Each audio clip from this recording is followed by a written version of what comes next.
Bu jamoa tepaga chiqish uchun 9000 kundan ortiq vaqt kutdi. Yana 3 ta jamoada esa bu jamoaga qo'shilishi uchun 10 kun muddat bor. 9113 kun 3-ligagacha tushib ketish. Ikki stadion o'rtasida sargardonlik.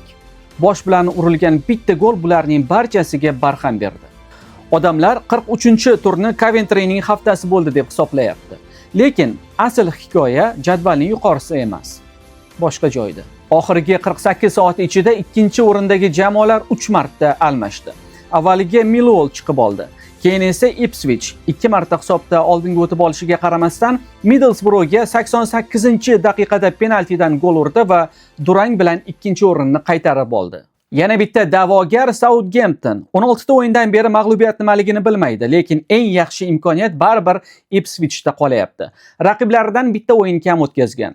Hammasi reja asosida ketsa, Ipswich 10 kun ichida ikkinchi o'rin bilan yana Premier Ligaga qaytishi mumkin. Vaholanki bu o'rinni o'ynab kulib Middlesbrough egallashi mumkin edi. Mana yaqinda, shu fevral oylarida ular Coventry'dan hattoki 2 ochkoga o'zib ketgan edi. Endi esa ikkinchi o'rindagi Ipswichdan 3 ochko orqada. 7 ta o'yindan beri g'alaba yo'q. Liganing karvonboshchisi edi. Endi esa o'rtada kuzatuvchi bo'lib yuribdi. Va nihoyat pastda Sheffield Wednesday taqdirga tan berib bo'lgan va League One'ga tushib ketgan. Mavsumni manfiy 18 ochko bilan boshlagan va hali ham minus 3 ochko bilan yuribdi. O'tgan yili Premier Ligada o'ynab yurgan sobiq Angliya chempioni Leicester esa 23-o'rinda. Nachora, bu liga shunaqa liga. Katta nomlarni ham tiriklayin ko'madi.